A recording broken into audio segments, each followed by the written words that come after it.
Banjir dan longsor yang menerjang Aceh, Sumatera Utara, dan Sumatera Barat diyakini menjadi alarm serius darurat kerusakan lingkungan. Pasca banjir bandang, tumpukan kayu gelondongan menumpuk di sungai di wilayah Tapanuli Selatan, Sumatera Utara. Sebelumnya, sebuah video amatir menunjukkan kayu-kayu tersebut hanyut terbawa banjir. Gelondongan kayu-kayu ini hanyut saat banjir bandang melanda 4 desa di Kecamatan Batang Toru, Tapanuli Selatan, Selasa lalu. Wahana Lingkungan Hidup Indonesia, WALHI, menyebut penyebab paling serius dari bencana di Aceh, Sumatera Utara, dan Sumatera Barat karena alih fungsi lahan. Aktivitas penebangan dan pembukaan lahan membuat kondisi hutan dan resapan air berkurang, sehingga meningkatkan risiko banjir bandang selama beberapa tahun terakhir. Kita bisa lihat gitu ya, dari sejarah karhutla, dari sejarah banjir bandang, lalu longsor, kita bisa lihat berapa banyak tumbukan-tumbukan kayu bekas tebangan gitu ya, bekas tebangan yang hadir yang bisa kita lihat gitu ya. Nah, ini kan memperlihatkan bahwa aktivitas ilegalnya ada, masih eksis gitu ya. Penegakan hukumnya belum menggunakan sistem teknologi yang maksimal gitu. Contohnya gitu ya, kalau kita lihat gelondongan kayu yang begitu besar di Sumatera Utara, Aceh, dan Sumatera Barat, kita bisa melihat bahwa seharusnya dengan pendekatan remote sensing, dengan pengawasan melalui citra satelit, seharusnya ini bisa penegakan hukumnya bisa secara langsung gitu ya, menyasar aktornya gitu ya. Kementerian Kehutanan bilang, kayu gelondongan yang terseret banjir bandang di Sumatera Utara adalah pohon-pohon lapuk dan pohon liar. Kemenhut membantah kayu gelondongan akibat pembalakan liar hutan, melainkan hasil penebangan legal di area pemegang hak atas tanah PHAT. Meski demikian, Kemenhut akan menyelidiki lebih lanjut asal kayu gelondongan tersebut. Untuk sumber kayu itu dilaporkan oleh Pak Wamen juga, satu adalah kayu lapuk, dua juga kayu yang akibat tadi siklon tadi, pohon tumbang ya, dan ketiga juga di area-area penebangan kayu-kayu yang berasal dari area penebangan. Tadi juga disampaikan oleh Pak Wamen, kita deteksi bahwa itu dari PHAT di APL. PHAT adalah pemegang hak atas tanah. Hingga Minggu petang, 30 November 2025, total 442 orang meninggal dunia akibat bencana ini. Sementara 402 orang hilang. Kepala BNPB, Letjen Suharyanto mengatakan jumlah korban meninggal meningkat setelah tim SAR mulai mengevakuasi para korban. Selain korban jiwa, sejumlah akses di 3 provinsi tersebut masih terputus, tidak bisa dilewati jalur darat. Untuk Sumatera Utara, ya, korban jiwa bertambah lagi, ya, karena operasi pencarian pertolongan oleh Satgas Gabungan ini sudah berhasil menemukan yang kemarin dinyatakan hilang, ya. Dan juga untuk yang masih hilang ini bertambah lagi karena ada laporan-laporan baru dari masyarakat terdampak. Itu biasa kalau terjadi bencana ya, itu tentu saja itu akan berkembang dengan berjalannya hari. Hingga kini, pemerintah fokus pada pemulihan jalur transportasi agar pengiriman logistik bisa cepat tersalurkan kepada seluruh korban banjir. Tim Liputan, Kompas TV.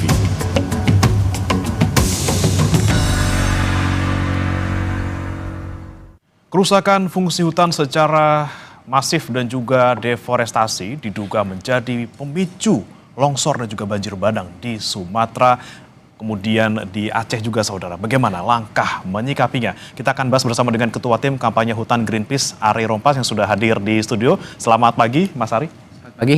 Ya. Hadir juga melalui sambungan daring, saudara, ada Wakil Ketua Komisi 4 DPR RI, Alex Indra Lukman. Selamat pagi, Pak Alex.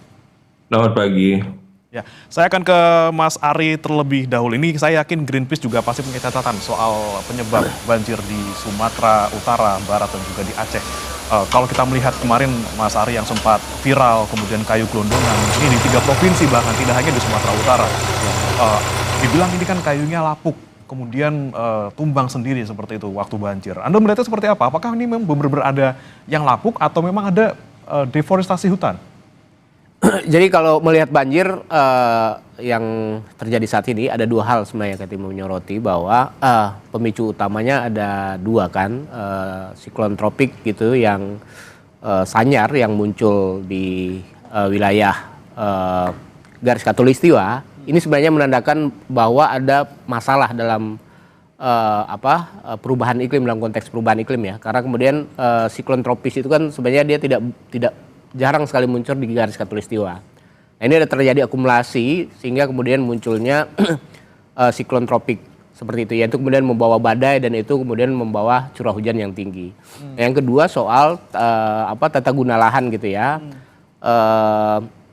Yang kami sebut sebagai daya dukung dan daya tampung lingkungan di Sumatera, Pulau Sumatera itu sebenarnya sudah dieksploitasi, sudah lama dieksploitasi sehingga sebagian besar daerah aliran sungai di Sumatera itu memang sudah menurun, bahkan sudah di bawah ambang batas sekitar 30% gitu ya. Nah, apa yang kemudian terjadi di sana dan kemudian kita lihat kayu-kayu gelondongan yang kemudian mengalir ke sungai itu karena memang daya dukung dan daya tampung daerah aliran sungai itu memang sudah rusak gitu. Nah, kebetulan juga topografi di wilayah-wilayah Sumatera itu di Aceh, Sumatera Utara dan Sumatera Barat, topografi sungainya memang sedikit pendek tapi dia curam gitu. Nah, sehingga kemudian kayu-kayu itu ketika fungsi hutannya sudah rusak gitu ya karena sudah terdegradasi dan deforestasi yang tinggi sehingga kemudian dia terbawah gitu masuk ke lumpur-lumpur, bercampur lumpur dan masuk ke sungai-sungai yang kemudian itu daya tampung sungai juga semakin kecil gitu ya, dan itu kemudian semua material-material yang ada termasuk longsor itu kemudian lari ke sungai, dan itu yang kita lihat bahwa kayu-kayu itu memang harus dilihat kan sebenarnya. Kita tinggal lihat gitu, kalau dia kayu, dia ditebang, berarti kan memang ada tebangan senso di sana ya. Nah, kalau dia kayu yang memang dia lapuk, itu juga bisa kelihatan. Atau kemudian kayu yang memang juga longsor itu masih ada akar-akarnya. Nah, tinggal sebenarnya dilihat, ada dua menurut saya. Kalau itu kemudian dari konsesi-konsesi izin yang memang diberikan sama pemerintah, itu harus dicek gitu, karena bisa jadi itu berasal dari tebangan-tebangan yang legal. Tapi bisa juga ada tebangan-tebangan yang illegal logging yang banyak dipertanyakan orang kan. Nah, illegal logging itu kan harus dilakukan investigasi. Nah, persoalan sekarang kemudian kementerian langsung ngomong atau pihak-pihak Kementerian Kehutanan ya gitu ya, ngomong ini bukan akibat dari penambangan liar gitu. Yang padahal mereka belum melakukan investigasi. Nah, ini yang kemudian membuat orang bertanya-tanya kenapa gitu ya. Itu langsung disimpulkan padahal belum melakukan investigasi. Nah, itu yang penting sebenarnya harus dijawab oleh pemerintah dengan pertanyaan-pertanyaan seperti itu. Oke, nah ini dia yang kemudian jadi pertanyaan kami juga. Saya mau tanya ke Pak Alex. Pak Alex, ini kan Anda DPR dari Dapil Sumatera Barat kalau tidak salah, Pak Alex ya? Betul. Ya, Pak Alex, kalau Anda melihat bencana yang terjadi dalam beberapa hari terakhir ini, kemudian disebutkan bahwa ini memang ada beberapa faktor, ada soal iklim dan juga disebut ada juga soal masalah lingkungan gitu ya. Anda melihatnya seperti apa? Apakah memang ini dua faktor itu yang menjadi penyebabnya atau ada faktor lain?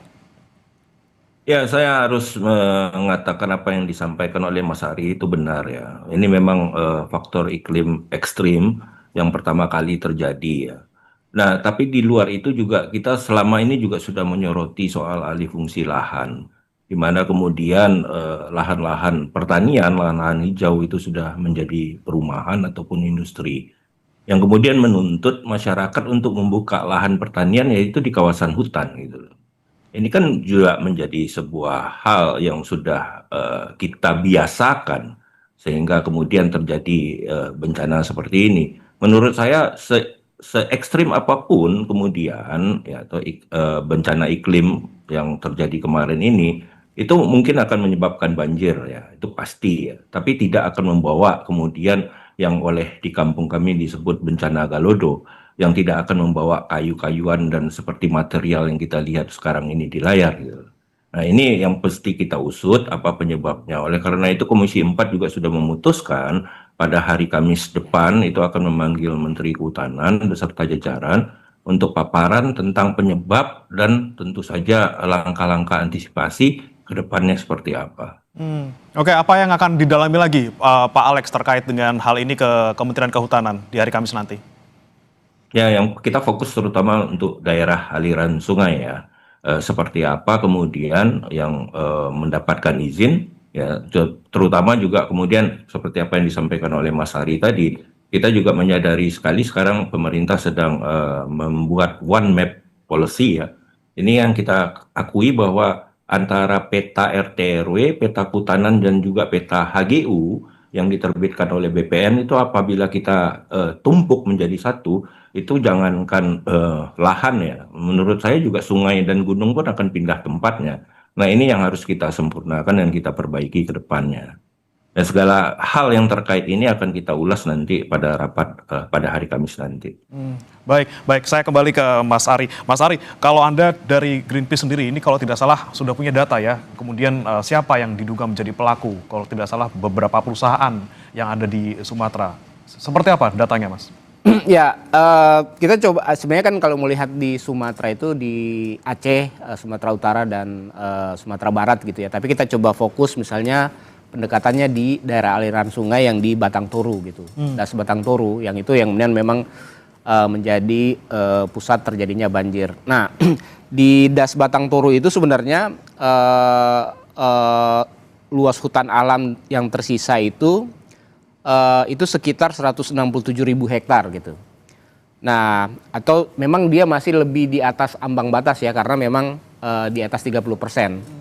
Tapi di atas 30% pun daerah aliran sungai itu masih terjadi banjir bandang gini ya, yang terjadi. Dan kita juga melihat di wilayah Das Batang Toru itu sekitar 70.000 hektar yang sudah terdeforestasi. Jadi hampir 23% itu sudah terdeforestasi. Itu legal apa ilegal tuh Mas kalau di sana, di Batang Toru itu? Nah ini yang menarik, memang areal perizinan berbasis lahan di sana itu sekitar 94.000. Jadi areal perizinan itu berarti kan legal gitu ya. Nah, atau sudah hampir 30% diberikan izin gitu. Itu izinnya PBPH dulu, HTI sama Hutan Taman Industri sama HPH dulu, tapi sekarang udah dirubah jadi PBPH. Kemudian ada pertambangan dan juga ada perkebunan sawit. Nah, menariknya Batang Toru ini di hulunya itu sudah dikonversi untuk menjadi wilayah pertanian terbuka gitu ya. Di tengahnya memang masih ada sedikit hutan gitu. Tapi pas di tengah-tengah itu ada aktivitas tambang di sana sama juga pembangunan PLTA Batang Toru. Nah, di hilirnya itu sudah ada kebun sawit. Nah, itu yang kemudian menjadikan Batang Toru, wilayah Das Batang Toru ini daya dukung dan daya tampung lingkungannya sudah tidak memungkinkan gitu ya.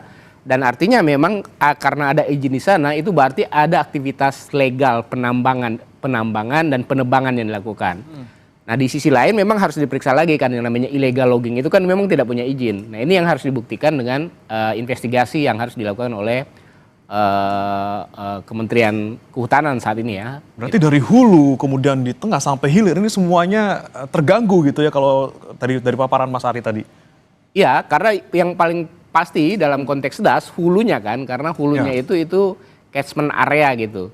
Nah, kalau walaupun misalnya di tengah masih ada tutupan hutan, kalau hulunya sudah rusak, jadi kemudian tetap akan turun. Tetap akan turun gitu, karena di hulunya gitu. Terlebih tadi kalau untuk kontur sungainya juga curam gitu. Dan ada aktivitas pertambangan di sana dan yang memang kelihatan deforestasi yang masih seger gitu ya.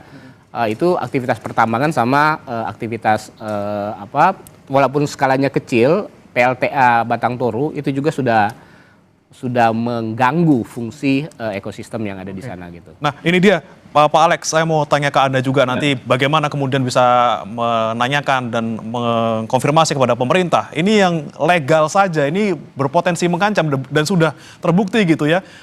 Di hulu, kemudian di tengah dan juga hilir ada semua gitu. Ada deforestasi, kemudian ada perkebunan sawit, ada PLTA, ada penambangan juga. Ini seperti apa nih soal perizinan yang kemudian ternyata walaupun sudah dibatasi gitu ya, 30% kalau tidak salah ya Pak ya, atau berapa tadi? Dulu batasnya 30%, tapi kebijakan itu sudah dicabut oleh Omnibus Law, jadi udah bebas sekarang. Jadi bebas gitu. Anda gimana nih? Tidak ada batasan lagi, sebenarnya itu sesuatu yang memang harus dikritisi ya, karena mungkin Bapak juga mungkin bagian dari DPR yang mungkin meloloskan Omnibus Law gitu. Bagaimana juga, nih Pak Alex? Penting.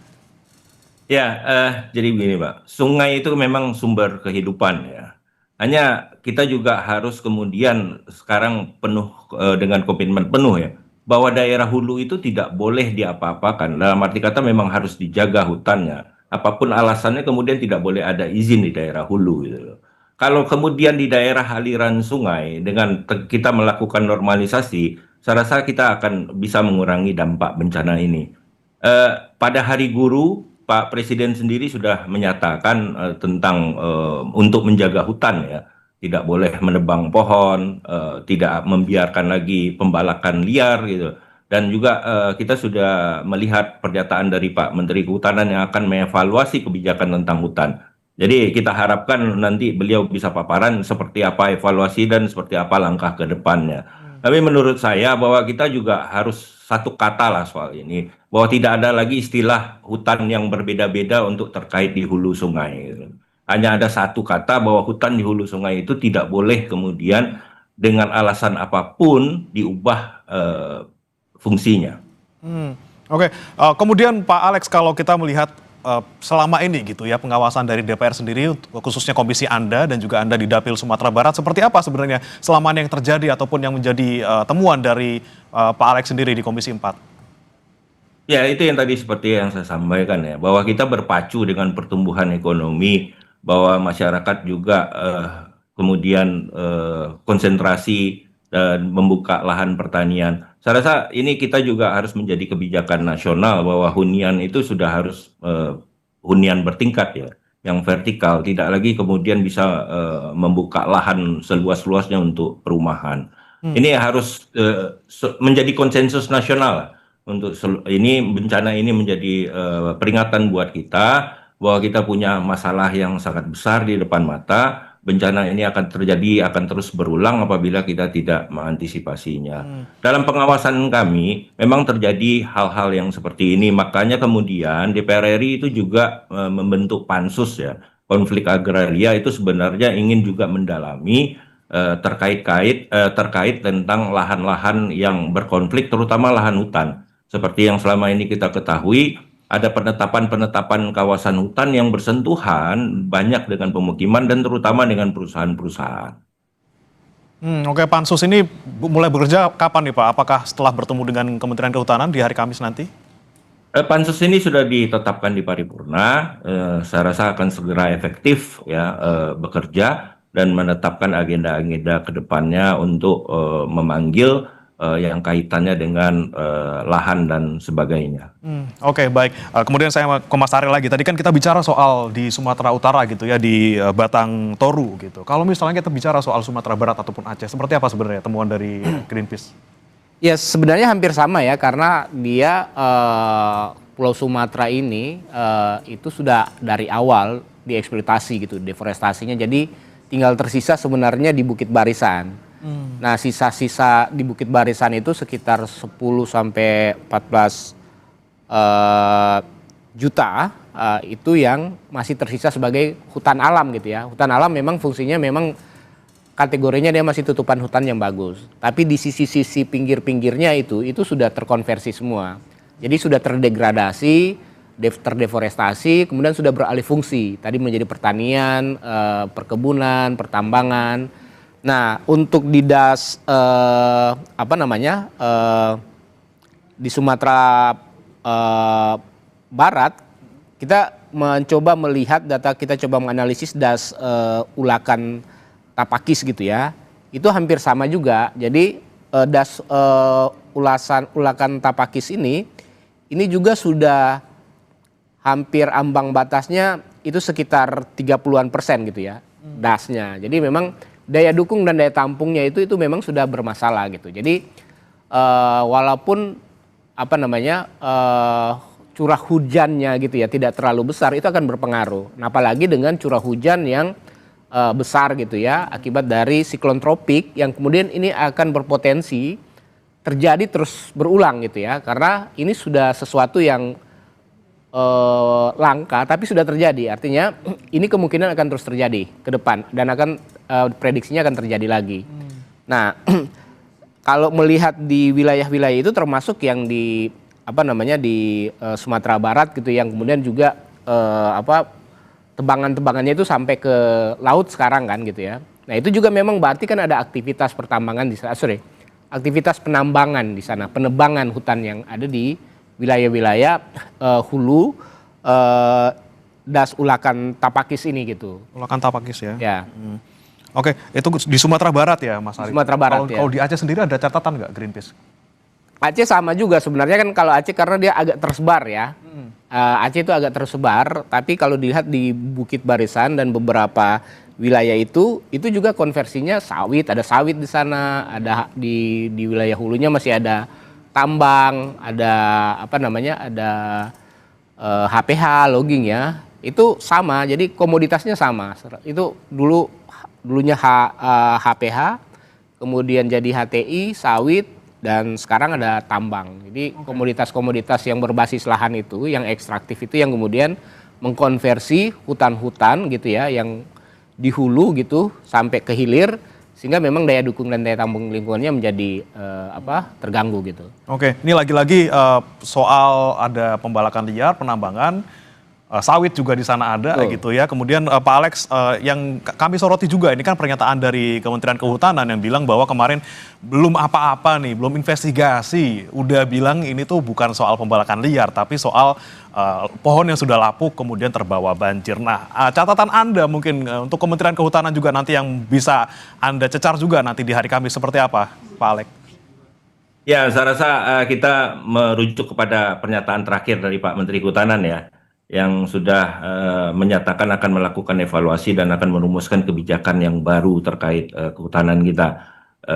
Saya ingin merujuk itu menjadi titik awal untuk perumusan kebijakan tentang kehutanan kita ke depannya, sehingga bisa mengantisipasi bencana yang seperti disampaikan Mas Hari, kalau sekarang sudah terjadi itu bisa kita pastikan akan berulang. Nah, terkait kebijakan secara nasional ya, perumusannya. Saya ingin mengatakan seperti ini karena saya pernah hidup di Padang ya.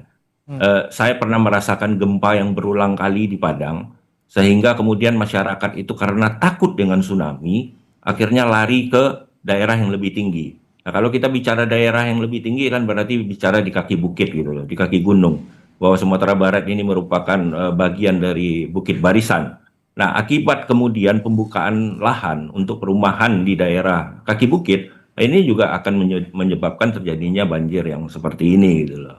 Nah, apa yang ingin saya sampaikan adalah bahwa kita juga harus kemudian merumuskan sebuah peraturan menjamin bahwa pembangunan yang bertingkat itu juga anti gempa. Itu juga kemudian akan menjadi shelter untuk daerah-daerah yang punya potensi tsunami. Nah, itu yang kemudian saya rasa kita semua harus duduk bersama. Ini bukan hanya soal kehutanan, tapi juga ada kementerian-kementerian teknis lainnya yang berkaitan. Oke, baik. Saya ke Mas Ari lagi, Mas Ari. Kalau melihat seperti yang sudah kita lihat akibatnya beberapa hari terakhir ini, kemudian apa sih yang seharusnya sekarang dilakukan gitu ya? Selain mungkin penanganan, evakuasi, bantuan, apa sih yang bisa paling dekat dilakukan oleh pemerintah?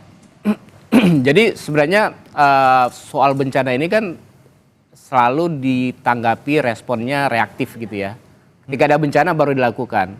Nah, kalau melihat dalam persoalan bencana banjir saat ini yang sedang terjadi, ini seharusnya kami melihatnya ada 3 hal gitu ya. Karena tadi ini persoalan perubahan iklim yang kami sebut udah menjadi krisis. Jadi krisis iklim sudah ada di depan mata kita. Nah, krisis iklim itu kan harus dilihat atau harus mencari solusinya secara struktural. Nah, bagaimana solusi secara struktural adalah bagaimana Indonesia itu menjadi bagian dari negara-negara yang berkomitmen untuk memastikan pemanasan suhu global itu harus di bawah 1,5 derajat Celcius. Nah, itu kita juga bagian dari negara yang setuju dengan Paris Agreement. Nah, 2 hal yang kemudian bisa dikontribusikan oleh Indonesia itu adalah menurunkan emisi dari sektor volu atau tata guna lahan termasuk deforestasi dan juga transisi. Nah, itu harus dilakukan, dikombinasikan dengan model ekonomi kita gitu. Itu yang harus dilakukan. Yang kedua memang pemerintah ini harus melakukan evaluasi lagi. Mengevaluasi semua izin-izin yang dikeluarkan dan itu berbasis pada ecoregion karena Indonesia ini itu basis ekosistemnya adalah ecoregion.